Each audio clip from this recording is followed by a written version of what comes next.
David Diaz Diving, October 26th, King Legion.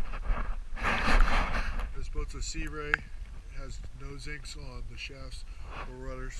There are zincs R4s on the trim pads. It also has a liftable swim platform, you can see, and it's got underwater lights.